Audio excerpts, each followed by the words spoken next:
Hi, you're watching the narrative on, this is the election special on the Times of India. Over the last 1 week, the campaign narrative has changed yet again, and that's something that happens with long drawn out campaigns or long drawn out election periods, in this case 40 whole days. The opposition, be it Rahul Gandhi, Mamata Banerjee, Akhilesh Yadav or Arvind Kejriwal, have gone to town predicting a 2004-like rout for the Modi government. Now, the India Alliance's campaign over the last 2 weeks, as I said, has changed tack. Arvind Kejriwal is out of jail. He's campaigning in Delhi, in Haryana, even Uttar Pradesh. And the new crescendo seems to be that this is going to be a 2004 flop show for the BJP government. Nobody is seeing it coming, but the opposition, of course, is seeing it coming. Today on the show, we're going to talk about how big is the Kejriwal factor for India Alliance, number one. Number two, can Kejriwal's emotional card swing the battle in Delhi per se? Kejriwal's predicted tally of 220, below 220 for the BJP and over 300 or 300 par for the India Alliance. How much fact versus fiction there is in that tally? We're going to hear from our guests. And is India Alliance, of course, gaining some momentum or gaining in this last stretch of the Lok Sabha battle? Has the India Alliance gained momentum? Can the BJP tally dip in 2024? Or is that just wishful thinking by the opposition rather than reality?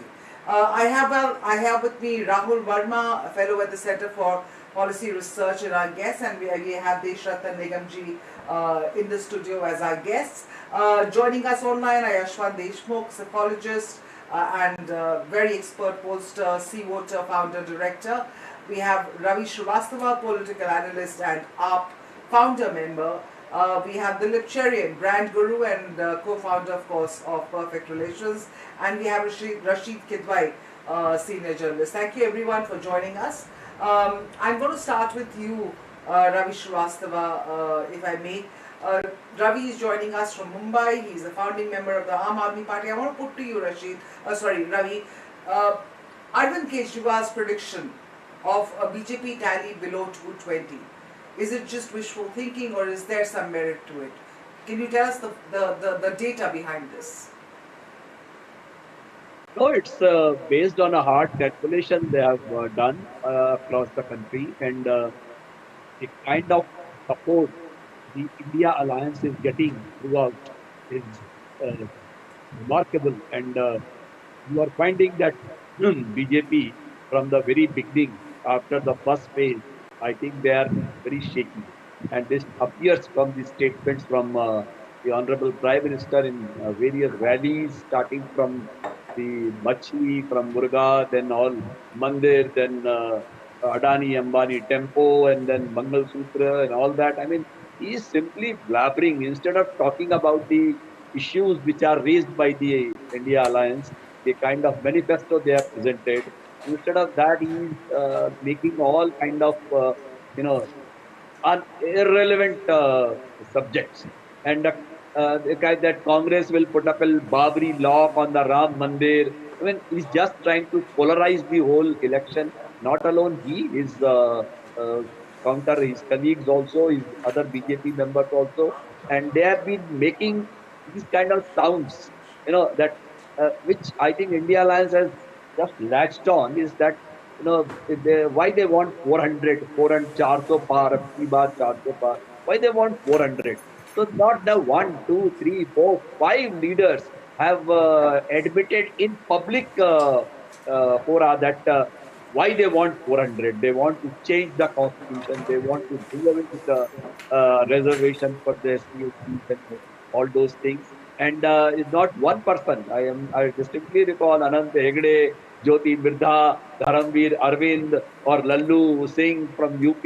All are at least 5 people. They have openly said it in the meetings. And finally, the big leaders, they go on saying that no, we will not do it. Mr. JP Nadda saying the other day, no, we will not do this, we will not do that. They are just shooting in the dark that what issues to be raked up. And Okay, as far as so Maharashtra is concerned, Uttar Pradesh is concerned, Karnataka is concerned, Bihar is concerned, I think the BJP's tally is going to far below than their expectation. And I mean, less and the better that other southern states like Telangana, like Tamil Nadu and Kerala, they had also not never opened any big account for the BJP as such. So all right, in all right. all, Let me let it me let me let me get let valid. Yeah. Okay, Arvind Kejriwal's calculation of BJP limiting itself below BJP tally falling below 220, he says is absolutely valid. Let me get Deshratna Nigamji to respond to that, and then I'm going to come to our pollsters to talk about the numbers actually, whether how the numbers are looking and why this may or may not be possible. Deshratna Nigamji, the accusation that, and that's also something that Mr. Kejriwal has been saying. He's been giving a lot of interviews. He spoke to the Times of India also, and he told us again 220 is what BJP will get, and this narrative is being echoed by, in fact, the entire opposition over the last 1 week, and which is why we are putting it forth in our show, which is incidentally called the narrative. How do you see this? They are saying that you're not going to make it past 220. India Alliance is going to, be 300 par instead. Well, rather let me tell you one thing, self-surveys should be taken with a pinch of salt. True. I don't think any survey, independent survey has granted or said that BJP will not cross 220. In fact, the BJP is going to come in with a thumping majority. There is no doubt about it. And the simple sample is, if you look at the euphoria of the Prime Minister's rallies or some of the leaders' rallies, and compare with the euphoria or the lack of it with the other road shows, you would see the stark and marked difference. One where it is full of emotion, other there is complete lack of emotion. So you could see the commitment of the people, and that's a layman's way of assessing this thing. As an analyst, let me tell you, Aam Aadmi Party may be shouting from the rooftop, but they are only contesting it on 22 seats. And the difficulty arises even today. Rahul Gandhi was very unhappy with the release of Kejriwal. He's saying the tribal chief minister is inside, and the other one has come out. How is this possible in India? So you can see the angst inside the Indic Alliance members. Now there was a bulk movement in Delhi, leaving the Congress and then joining BJP. The difficulty is the same leaders were asked to praise Aam Aadmi Party in Delhi, but attack the Congress or the Aam Aadmi Party in Punjab. That and Punjab and Delhi are intrinsically connected. Anything that happens affects Punjab, because we have a huge amount of Punjabi and a Sikh population here. So that kind of that double face that people are clearly watching out. And even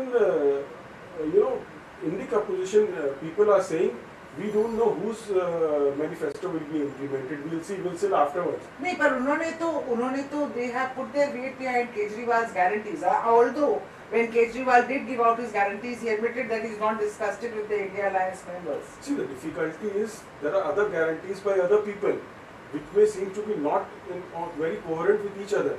So are you going to do it after that? Oh, I am rejecting your manifesto and accept my manifesto, or I'll reject 3 guarantees of yours. That means you're fooling people today.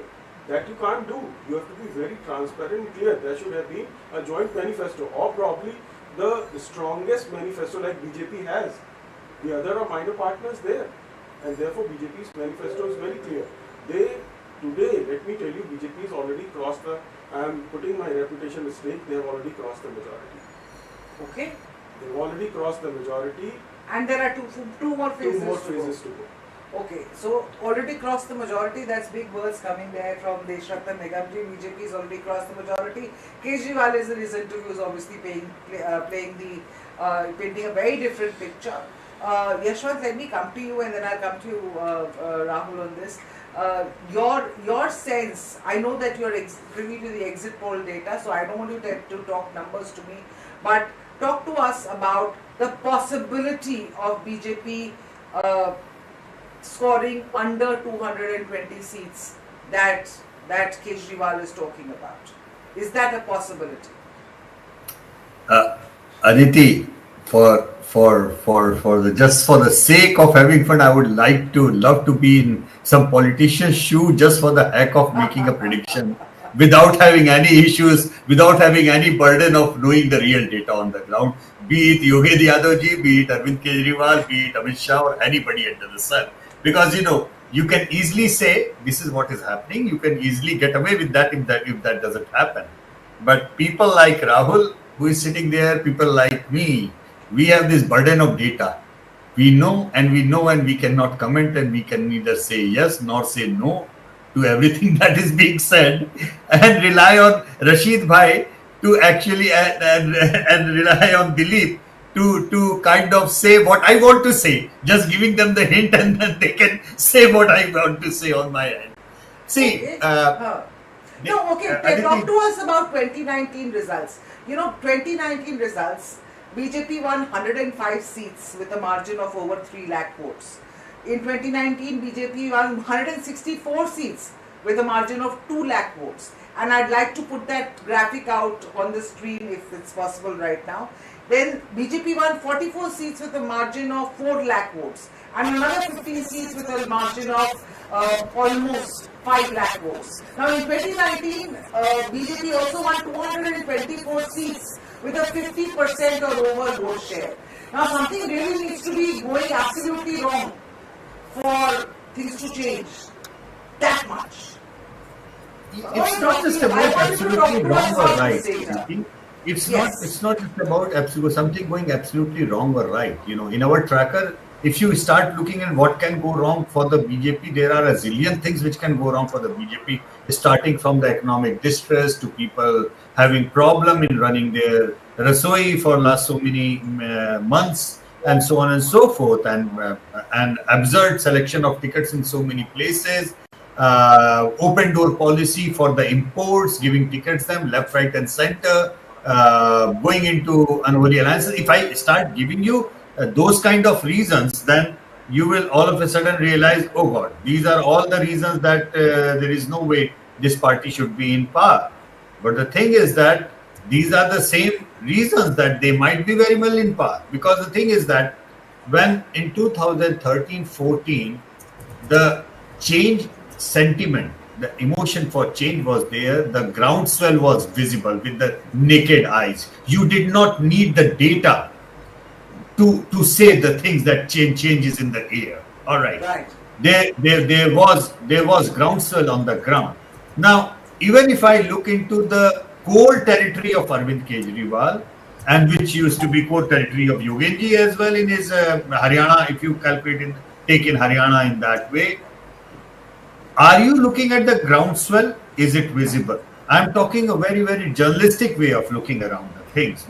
When Arvind Kejriwal came out that day, we all of us felt like, okay, now there is a spark in the campaign, because he knows how to make the right noises. The very first thing that he said after coming out was something which was in UP, that ye election Amit Shah ke liye hai. You remember? That ye election Modi ke liye nahi hai, Yogi ko hata denge. So that was such a brilliant stroke that even BJP, for no reason whatsoever, was forced to kind of clarify, forced to come up with explanation and everything. So Arvind Kejriwal is a political animal who knows the art and craft of irritating the BJP, if I may, in that way. He irritates in a very, very fine way. He knows that art and craft. But unfortunately for him, Swati Maliwal thing happened. And now, as far as I understand, not going by the data, purely from the journalistic sense, I think he has kind of clubbed down himself, because one thing what Swati Maliwal impact has, he is avoiding media, which he was aggressively facing the media. All of a sudden he is avoiding media. He is just placing the microphone here and there in front of some other guy who can answer for him.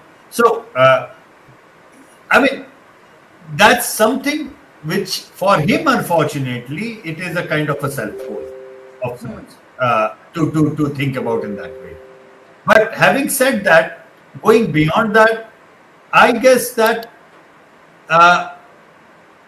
that the truth is somewhere between Amit Shah's projections of 400 400 par and Yogendra Yadav's projection of ki NDA will not get a majority. The truth lies somewhere between these two extremes. Neither of them probably is anywhere near the true situation. And I think a lot of us kind of overanalyzed the phase one drop of turnout. We went back to the drawing board with the ghost of 2004 in our minds, and at the same time, uh, you know, over analysis sometimes is a burden itself. It blurs rather than it clarifies the things in front of you.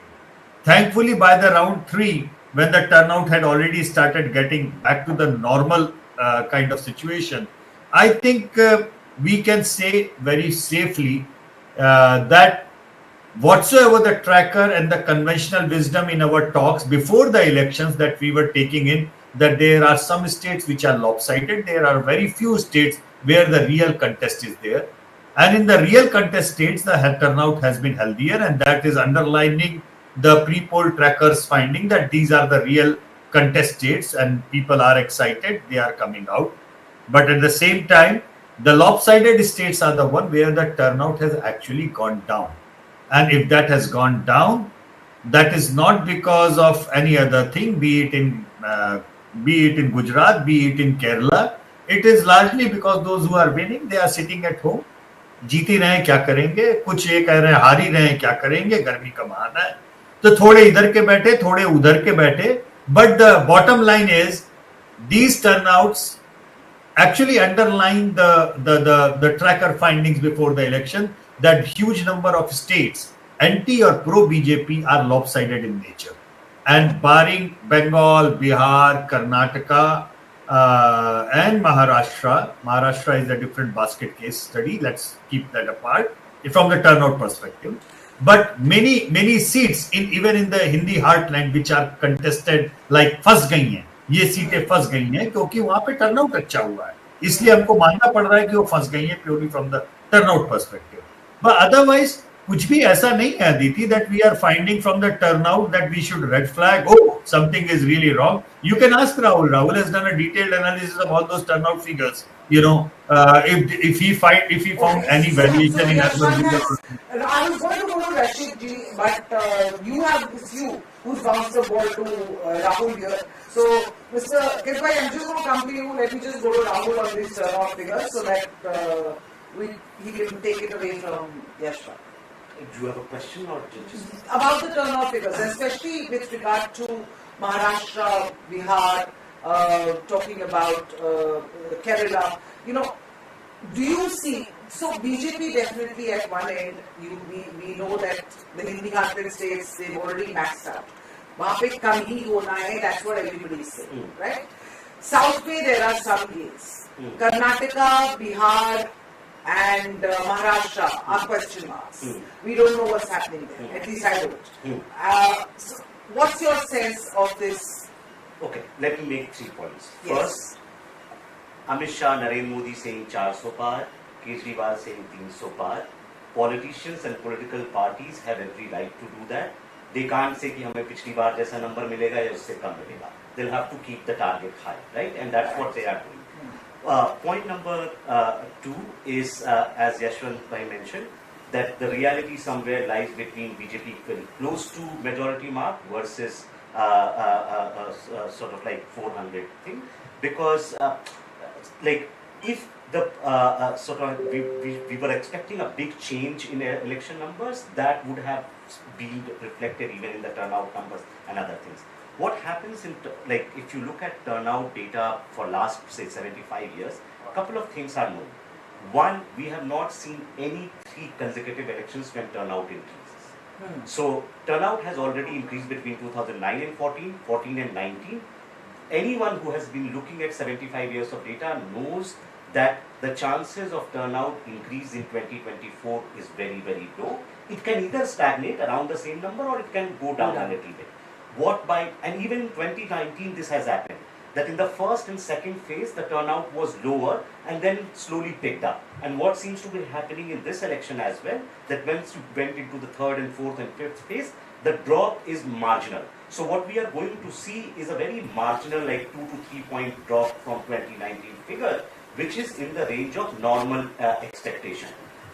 2014 turnout increase was slightly higher, 6 or 7 percentage point, almost double. So if you have a 2 to 3, 4 percentage point national sort of like fluctuation, I would consider that as a normal trend. Then where people overanalyzed is that between 1980 and 2019, we know turnout increase or decrease has no effect on who's going to win election, who's going to lose election. This idea, if turnout increases, it is anti-incumbency, or turnout declines, there is no such correlation between the data between 1980 and 2019. And so, where I think analysts, observers, and political parties went overboard in thinking about what might be the effect of turnout, and everybody started saying all kinds of different things. Final point is, see, like, can 2004 like thing happen? Yeah. See, history repeats itself sometimes, but not in the same way. 2004 kind of a rout is impossible in this election. The reason it's impossible, if you look at 99 and 2004 election, at that time, both Congress and BJP were a similar level party. Both had 25-26% vote share, and so slight shift could have given an edge to the other party. This is what happened. In 2019, BJP was twice in terms of vote share of the Congress party. So they have 19%, this is a 37% party. They have 50 seats, this is a 300 seat party. So yes, it's possible that BJP seats can come down, but it won't happen in a way that it will completely reverse its direction. Right? So fluctuations may happen in BJP seat by some points, but to say that Congress and its allies are going to go march past of BJP, that's, I think, less likely scenario. Less likely scenario. Let me come to you, Rashid Kidbhai. More importantly, in 2004, when such kind of statements are made, in 2004, Congress was able to form the UPA-1 government because it won a certain number of seats, 145 seats. This time, will the Congress be able to even cross the 100 mark on its own? Is a question mark. Your views on this? Is about the BJP, how the BJP performs, and of course then comes the India Alliance, and how regional parties perform, which are part of India Alliance, and how Congress party performs on its own. So this is a very kind of a tricky situation, but a plausible situation where Mr. Modi may end up having a reduced majority. Yeah, we can hear you. Go on, please. So he may come with a very reduced margin, and there are several. Yeah. Can you hear, Aditi? Yes, I can, sir.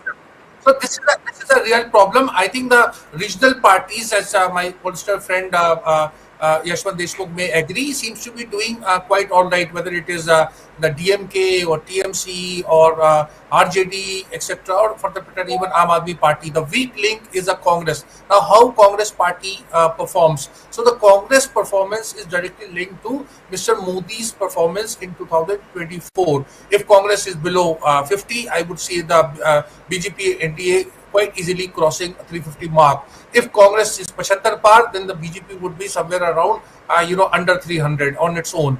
And if Congress does well, it cross 100 mark, which is a huge psychological barrier also for the Congress, then you will see the, NDA, BJP in real trouble. They'll be short of majority. And that is a kind of proposition that is at work. There are several states, Aditi, cluster of states like Madhya Pradesh, Rajasthan, Chhattisgarh, how they perform, if they are very differently from 2019. We have a, so to say, the game in hand. Maharashtra is a very big state, 48 Lok Sabha seats. That is the top. Then the India Alliance may end up getting over 30 seats. If that happens, then that is going to be a real, game changer. All those Haryana, Punjab, Jammu, Kashmir, the big change happening. BJP is also gaining, but those states the BJP is gaining, the margin is supposed to be small or just a statistical thing. So therefore, I think it's a very election is very evenly voiced. And if Mr. Modi doesn't perform, then he will be himself to be blamed. There are a lot of wrong tactics that he has adopted. Remember, Aam Aadmi Party was created, came in the being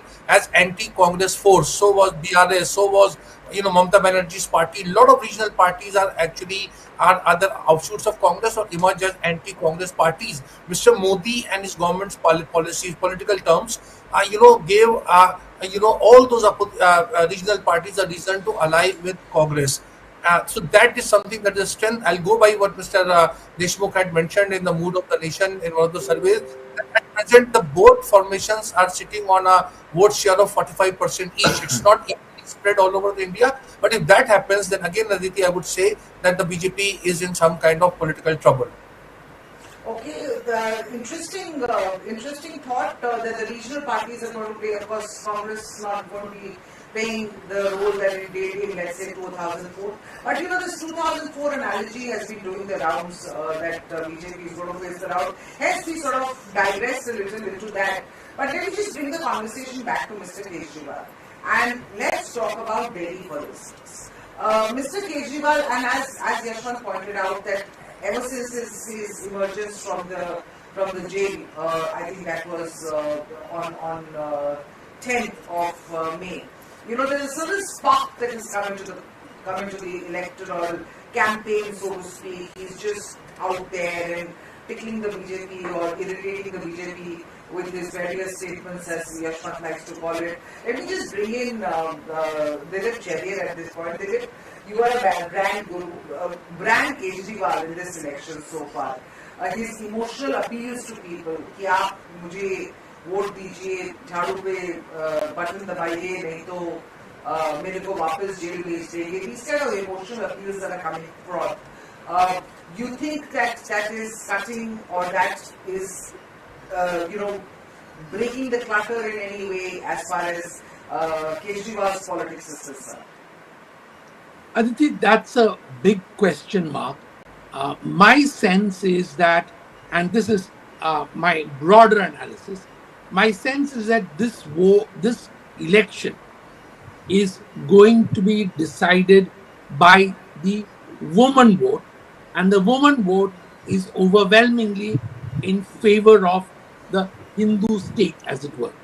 So women voters, unless they are swayed by what Kejriwal has delivered to them in terms of health, electricity, medical facilities, education for their children, if they decide not to vote according to their faith and go and vote according to what they have actually had delivered in their homes, then the Kejriwal brand is sunk if they don't vote the way of his delivery.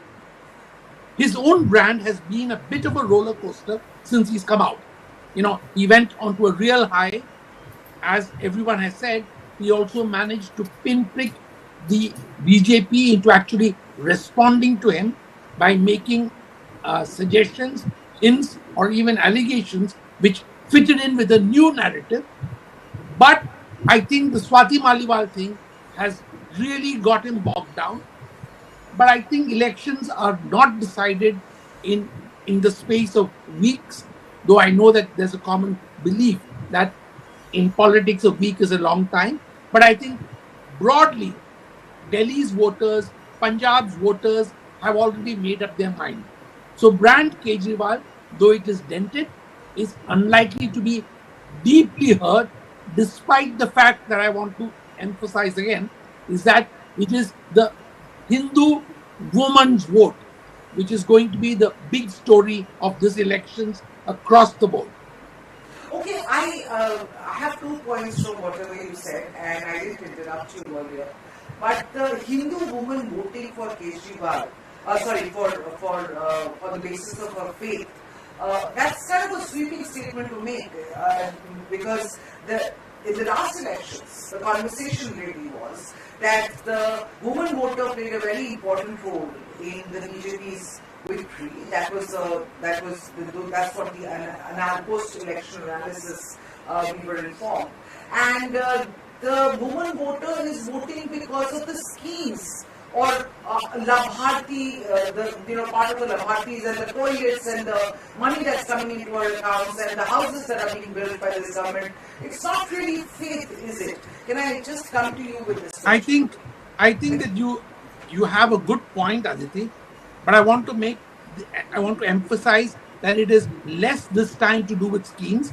And unlike the two pollsters, because I work with individual candidates, I've had to look at individual numbers, and I can see the difference between male voters, female voters, especially in Delhi, and that is what is making me think along these lines, though it's not something that I'm either delighted or thrilled by. Okay, let me ask Rahul your inputs on this. The Hindu voter, woman voter, voting not for the welfareism or the schemes or the governance part of it to some extent, but for faith. So I think, let me make a point here. What has started happening post-2019, so earlier BJP used to have a disadvantage among women voters. But in 2019, that gap got bridged. And in certain states, say 2021 Assam, 2022 UP, Uttarakhand, even for Congress in Karnataka or Mamata Banerjee in Bengal, women voted more in numbers. Now this could be happening because of multiple reasons, and I agree with the Libertarian on this. I think we have sort of like focused too much on the Labharti or welfare factor driving this vote. It could also be just because of personal charisma of leaders, and in some cases, like I would say, in case of Yogi Adityanath and BJP in UP, women vote might also be coming towards them because of a perceived law and order situation. Because Yogi Adityanath played on this sort of like campaign platform that we have created more safe environment for college-going women, right? So I think that segment might be voting also. Third, I think it is very much possible, while you are not overtly seeing an effect of Ram temple inauguration, it may among certain section of Hindu women, maybe the older section in Hindi heartland, in a silent way, sort of reaffirming their faith and voting for it. And finally, which we don't discuss a lot, and where BJP might be getting an advantage, is because of their organizational machinery able to mobilize these women voters. Like if you talk to sort of like, in some ways, it's not an accident that the number of self-help groups increased tremendously in last few years. And I don't have any evidence to suggest this, but I do think that BJP organizational machinery in some ways have been able to penetrate these self-help groups, and that is also leading to mobilization of women towards BJP. Okay, that's an interesting insight, and your view on this assessment about the women voters gravitating towards the BJP because of not just the schemes or the benefits that they are receiving from the government, but also because of religion, because of the Hindu identity, and there is no doubt that women are more religious in most Hindu households than the male counterpart. So maybe that's what's connecting them to the BJP. One thing is very important. If you look at BJP, the way they started campaigning, it's about 6-7 months they started enrolling more people for the various schemes. They in fact galvanized their cadre to enroll more and more people so that they come into the schemes and the fold and get some kind of a benefit. So that movement had already started. So that to say that the Labharti's effect should not be overemphasized, it has to be emphasized because BJP itself has started that campaign 6-7 months before to have more and more people. Secondly, Ram Mandir's effect. What, as a personal experience, when you go there, you find huge number of youth and women there. Old people are there, no doubt, but the youth which was there from various parts of the country, from south, I had seen people from northeast in their own dresses they had come. So you could see the effect of Ram Mandir. How much it will convert into votes or not is something to be seen. Now, thirdly, something when there is, in order to dislodge BJP, you got to have 20 to 15% swing away from the BJP. And on top of that, this marginal deficit. At the end of it, we will see probably on the same level as 2019. the voting percentage. But in absolute numbers, this marginal decrease, if at all it is there, is offset by the increase in absolute numbers of voters.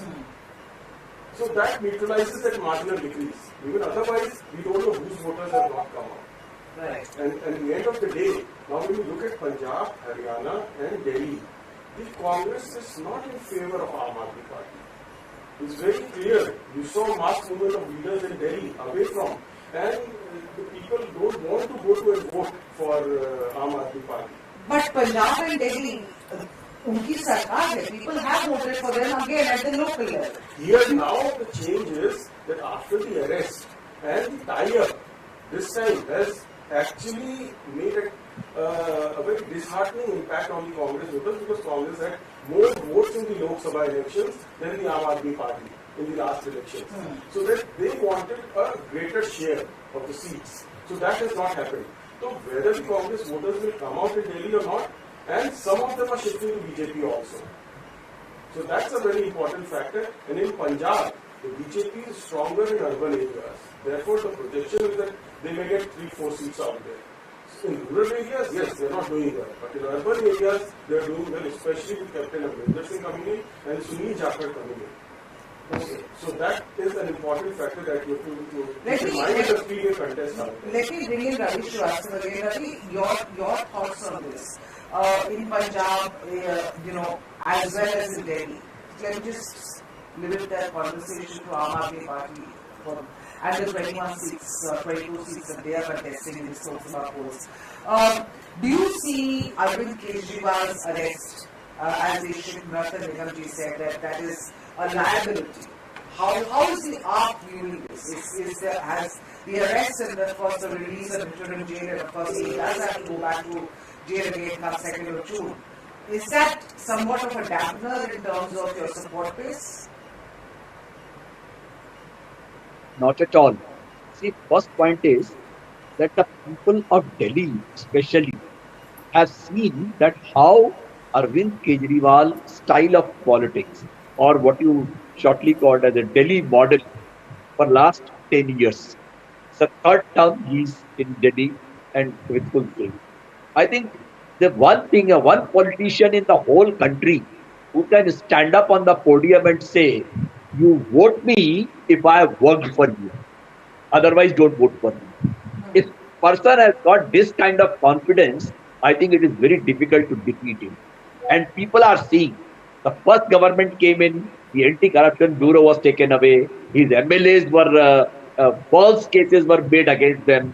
One or two maybe genuine ones, but then majority 150 MLAs, they had cases against them, and finally they all were absolved. Now, public understanding, the narrative which BJP created, that this is a corrupt party, their leaders are corrupt, they have done this scam, they have done that scam, has not, gone well with the public of Delhi. And this can be seen. The first time he won, second time he won, third time he won, MCD he won, and the Punjab state he won. So there is an underlined message to the people. They understand that what Arvind Kejriwal says, he does it. Whether it is 1600 elected. So that might be happening in assembly elections, but in the Lok Sabha elections, the run rate has not been striking at all. As far as the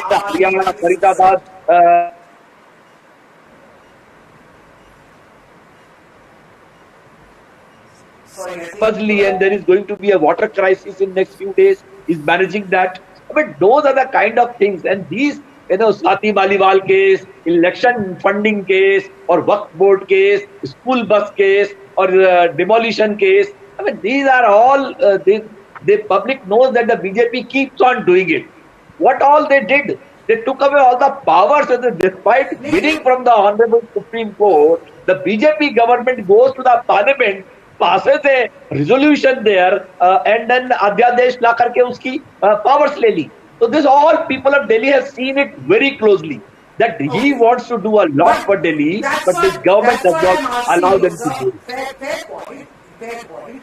You have your reasons to say what you are, and maybe you're right. But Raviji, the fact of the matter does remain that in the assembly elections, people have voted in Kejriwal, but now in the Lok Sabha elections, it's been a big zero for the Aam Aadmi Party so far, despite winning from the Delhi Assembly again and again. How do you explain that? And how do you see something similar happening this time? Or do you think his arrest is going to make him somewhat of a hero in the minds of the supporters, and therefore, you would open your account as far as the Lok Sabha elections is very concerned?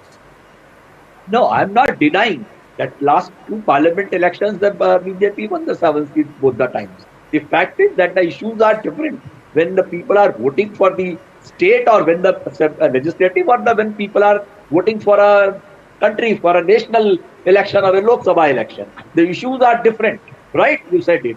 But one thing you see that the vote share of Aam Aadmi Party and the Congress and the BJP in Delhi had a difference of, combined also had a difference of around 10 to 15%. But still, that when they have gone together, there is all possibility that the tables will turn this time, and they 4-3 that they are fighting. Punjab, of course, everybody is on his own, whether Congress or Aap. But here in Delhi, they are going to have this 4-3. Both the seats, all 7 seats, they are going to win for India Alliance. The BJP could not field back their candidates. Out of 7, 6 have been dropped. Barring Manoj Tiwari, nobody has been repeated. Viduri or Meenakshi Lekhi, all have been dropped.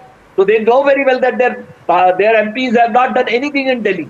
So there is a likelihood that this time all 7 seats will go to India Alliance, and Punjab, whosoever wins, the seats are going to India Alliance. All right, let me get Rashid Kipai at this point. Rashid, your sense, what has the Aam Aadmi Party done differently, or of course the seats that is contesting here in Delhi? Which way do you see that the wind is blowing as far as Delhi is concerned? Which way the wind is blowing, I think we'll get to know only on 4th of June. But there is one thing is clear about Arvind Kejriwal's party, that it cuts across various segments. It's not a caste driven, it is not particular economic strata, so it's very well spread. And there is also a fact, Aditi, we must not forget there is no meeting ground between a BJP supporter and an Aam Aadmi supporter. So therefore, the possibility of swaying, and we can go on talking about corruption charges and jail, etc. Remember, if you look at the history of politicians going to jail, it is not one-sided. So many people who went to jail, but they came out much stronger politically. That is the case of Pandit Sukhram or Jayalalitha and several others, who were jailed on charges of corruption in high places. But it was not that the voters, kind of punished them. So going to jail and political, charges of corruption in politics are a double-edged sword. So sometimes it works, sometimes it doesn't work. I see in some places, in some pockets, the Aam Aadmi Party and Congress alliance seems to be working and working well. So this alliance is in business in at least 3 seats. So if they manage to win 3 seats, it will be a 300 times success of what it was in 2014 or 19. All right, Yashwant, your thoughts on that? Again, Well, not asking you for numbers. No, I understand that. I mean, Rashid Bhai has a point when he says that the alliance has taken off. Obviously, a split of vote makes life easy for the BJP. But alliance has its limitation, just like Ravi ji said, that at the national level in Lok Sabha election, BJP has been polling in Delhi more than 50% votes. So even if they come together and BJP crosses 50% votes, electorally speaking, in terms of seats, it will not matter much. I think the issue with Mr. Kejriwal is that right after the Punjab elections, his national numbers in our tracker started going up, and at one point of time he had almost reached in double digits. But the national numbers that Mr. Kejriwal attracted, they did not come at the cost of the numbers from Mr. Modi. They came at the cost of numbers from Mr. Rahul Gandhi. Yes. So for the first time, when post-Punjab, Mr. Kejriwal's numbers went up to 7, 8, 9%, Rahul Gandhi's number crashed from 19-20% to about 10-11%. So the problem with this entire thing is that at the national level, these two people are kind of moving in a space which is an anti-BJP space, eyeing for the same vote share, eyeing for the same vote bank. And that is something which is in the long run unviable unless they have a formal alliance in each and every state. For example, in Gujarat, the Kejriwal factor ensured a crushing, humiliating defeat for the Congress, and they did not go for an alliance in Punjab simply because if they would have gone in Punjab together, then it would have opened up for a space for the BJP, which I believe they did right by contesting against each other in Punjab to keep BJP away from that. Yeah. But largely speaking, Aditi, Kejriwal's problem is I don't think he is still seen as a equity holder or stakeholder in the national politics.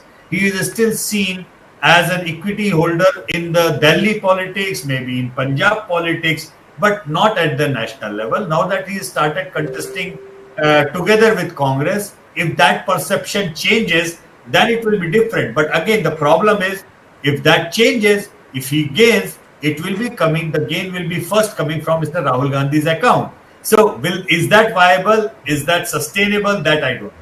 Let me take that as a question to Dilip Cherry. Dilip, you're saying you've worked with, or you are working with politicians in this particular elections and perhaps some in Delhi. What do you see? There was a Kejriwal and there was an Aam Aadmi Party which used to abuse Congress left, right, and center, and it's the same Congress that they are partnering with in this India Alliance. And when we asked a specific question, there was a Times of India interview yesterday about whether or not Kejriwal will join the government if India Alliance comes to power, or whether he will give support from outside, like Mamata Banerjee said she will. He did not sort of get into that. He said we'll see when that happens. How do you see, the perception of Kejriwal or Aam Aadmi Party and Congress's alliance, and as Yashwant was pointing out, the voters are really the same. They're just getting divided. They're not being able to make a dent into BJP's vote share. Your sense on that? Aditi, my sense from having seen different parties and different political entities fight for this election are the following things.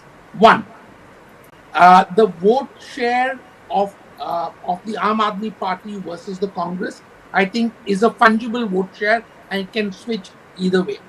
But I think that the hatred for the Congress and the problem the Congress has with many of the regional parties, i.e. Mamata or Kejriwal, and this is a comparison which needs to be made only on one account, is the vehement dislike that one individual in the Congress may have, Adhir Ranjan Chaudhary against Mamata, and the way the Ajay Makans and his followers have been against Kejriwal.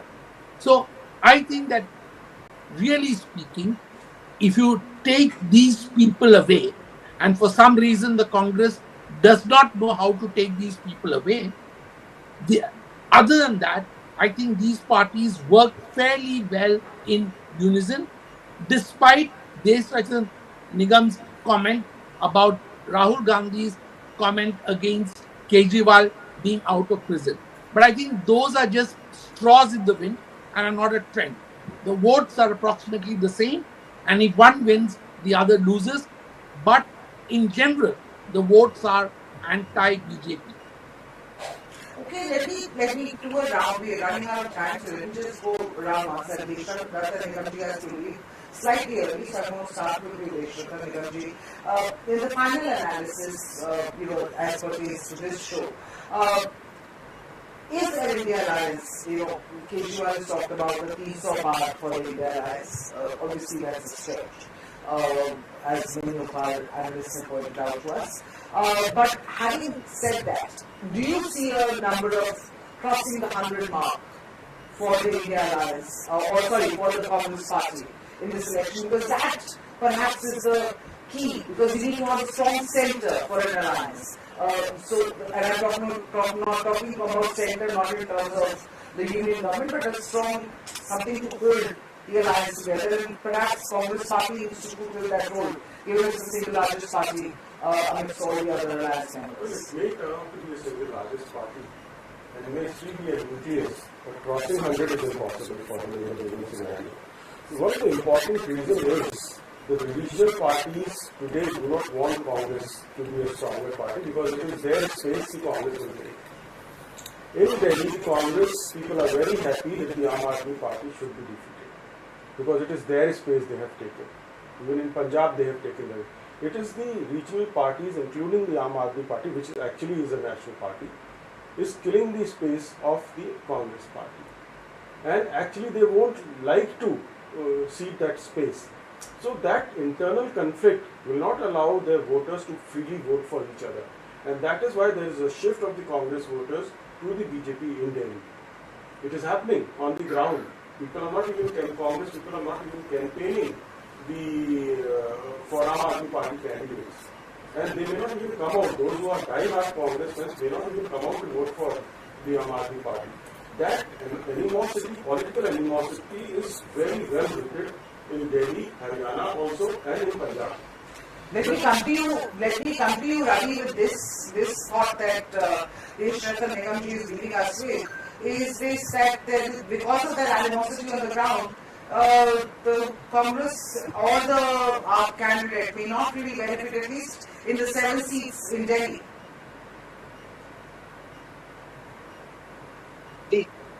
This recent 1 week developments, if somebody is thinking that will hamper the prospects of Aam Aadmi Party, I think you're mistaken.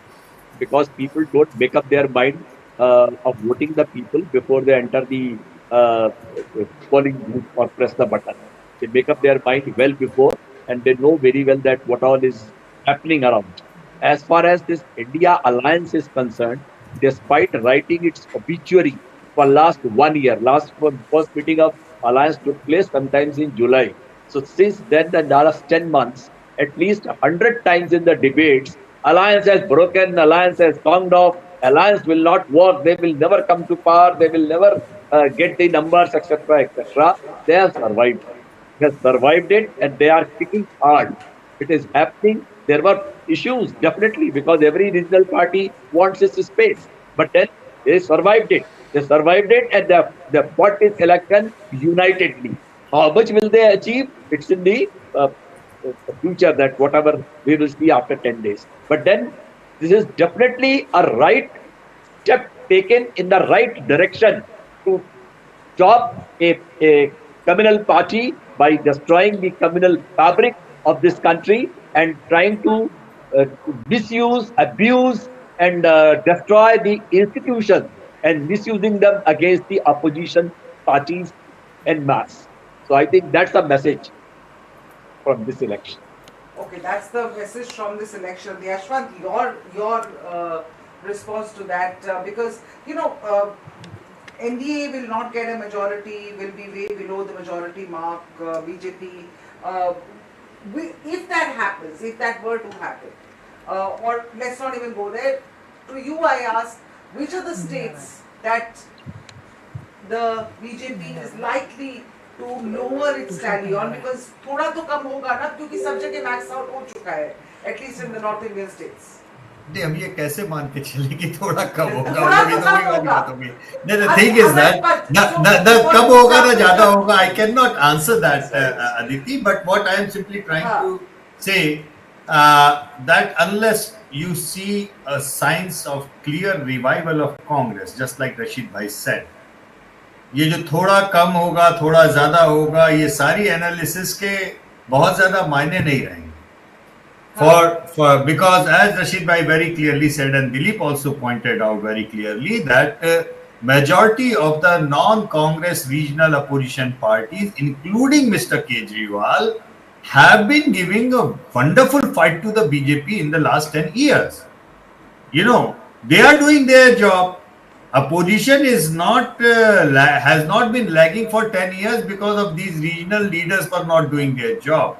Opposition has been lagging up largely because of the Congress unable to get back. Dilip used the word that there is a significant vote which hates Congress, and then there is a significant number of Congress leaders who hate the regional leaders, and there is a I mean, that point is absolutely meritorious simply because एक ही घास खानी है ना सबको. घोड़ा घास से यारी करेगा तो खाएगा क्या? Is the same vote chunk. How can Congress let Aam Aadmi Party grow in any state if Aam Aadmi Party is eating up the Congress? First in Delhi, next in Punjab, maybe who knows, next in line is Gujarat, who knows? So all these regional parties and the Congress share as a common vote, and unless Congress accepts a junior partner role in many of the states that they have already accepted, including UP and Bihar for that matter, same kind of some kind of adjustment that okay, Vidhan Sabha tumhara or Lok Sabha mein hum, something of that sort in the branding terms that all the regional parties support Congress in the Lok Sabha election, and then there is an entire might of the election but till that point of time, that Congress has to accept the regional power is for the regional players. Congress is no more an equity holder in the regional partners in the states. Unless they concede that point and regional parties and regional leaders are ascertain that okay, Congress has conceded this point, like they have conceded, for example, in Tamil Nadu. Okay, ye DMK territory hai, we will just play the juniors role. DMK is no more threatened by the Congress upsurge or Congress presence in Tamil Nadu. But that is not the case with Aam Aadmi Party. The moment Congress shows signs of upswing, the first damage in Delhi NCR would be Aam Aadmi Party. The second damage would be Aam Aadmi Party in Punjab, and so on and so forth. And then I would love to see what is the reaction of our friends from Aam Aadmi Party is as far as the Congress leadership and Congress rank and file and Congress policies are concerned. We will wait it for that day, save it for that day. But it is for the Congress to basically be magnanimous enough to understand that a lot of things has changed, and they need to play a junior role in many of these states. And it is for the regional parties to understand magnanimously that they are not seen as an equity holder in the national politics, including Mr. Kejriwal, and that they have to push Congress to take that central role, and they have to give all the supports to Congress to be a national alternative. Because where Congress stands, Aditi, मरी गरी हालत में भी 20% vote लेके 19 में आए थे. Every fifth voter is still across India is voting for the Congress, no matter what. So none of the regional parties, and including Mr. Kejriwal as on today, is in a position to replace the Congress. So both of them have actually come to some kind of equilibrium at somewhere, understanding their limitations. Congress to understand their limitation at the regional level, and regional players to understand their limitations at the national level. Once that kind of arrangement happens, and that kind of maturity creeps in somehow, I believe that Rashid Bhai would be happy, Rahul would be happy, I would be happy, Dilip would certainly be happy till that maturity comes in. Knowing the alpha personalities of the leaders that you mentioned, that's unlikely, at least in 2024. I mean, if India traction gains some Aditi, thank you very much. I am on the other channel. I had to sign off, please. Thank you very much. Thank you so much, sir. Thank you for joining. Let me just take last comments from you, Rashid. Right? Your sense of what Yashwant just said, that maturity to let Congress take the lead at the national level, and for the Congress to have the maturity to let the regional parties score at their regional playing grounds. Yes, Aditi, I think that has been a perennial problem, but this time around, because everybody in the India Alliance, including the Congress, is so desperate to have a sort of change of government. If there is even a 1% possibility of a change of government, this entire opposition, in fact the process is already going on, how to have a kind of alternative government in Forceful, place in yeah. case there is an opportunity. So as that the old film song goes, the India Alliance would be singing that कि तू मेरे पैरों में घुंघरू बांध ले, फिर मेरी चाल देख ले. That is what is going to happen on June 4th onwards. That's what's going to happen from June 4th onwards if they cobble up enough numbers to sort of get, or if BJP goes down with their numbers at any level. Your sense, Rout, the important thing is that there is also the Uttar Pradesh factor. 80 seats there. Maharashtra, there are obviously a lesser number of seats, but still important, and Maharashtra is swing. But 80 seats, do you see the India Alliance making a comeback?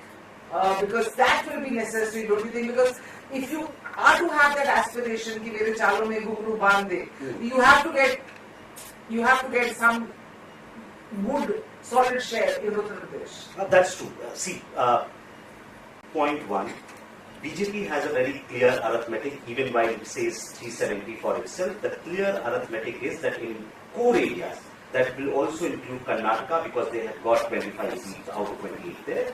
In core areas, their losses are minimal. Total losses somewhere around 25-30. Then in the non-core areas, which will run from Assam to West Bengal to Odisha to Telangana, they make 15, 20, 25 gains. Losses and gains neutralized, and they are somewhere around 300. That would be a realistic math for BJP. What is not clear is the math that India Alliance or the Congress party has. I think it would be a challenge for the Congress party, to easily reach the number they had last time, that's 52, and then sort of like top it up. I think unless there is an undercurrent against BJP, because in 200 seats, Congress and BJP contest against each other. And in 2014 and 2019, BJP had won those seats with 90 to 95% strike rate. And most of the 50% vote share seats of the BJP is coming against the Congress. So unless Congress improves its tally in the BJP competition seats, I don't think Congress can improve and touch, say, 3-digit figure which you are talking about. To me, I think it would be a huge improvement if Congress somehow crosses 75, 80 seats. That is also a very, very hard task. At 75 to 80 seats, of course, a lot of them are going to come from the BJP's kitty, and that will improve India Alliance's chances to begin with. But to be able to stop BJP and NDA to form government and India Alliance to have its own government, it has to do really well in bigger states. Ultimately, UP, Maharashtra, Bengal, undivided Andhra are the areas from where opposition can hope lots of seats, and India Alliance can, and Bihar. Of course. All right. Thank you so much for joining us, viewers, and I hope this about sums it up. On June 4th, of course, we are going to get to see what's exactly going to happen. Will the NDA be able to repeat its performance or 2019 performance and more, as many of the BJP leaders have been talking about, or will the opposition's, in this last stretch of the elections, the opposition has really gone to town, claiming that they are going to score big, and but yeah, till the time the numbers come in, that's just that, claims from both the sides. Let's see which way the wind blows. June 4th is the date that we'll meet again, and we will see how things are actually, how the chips are finally falling after this 40-day election heat and roll and dust and brine. Thank you so much for watching. Stay tuned to Times of India.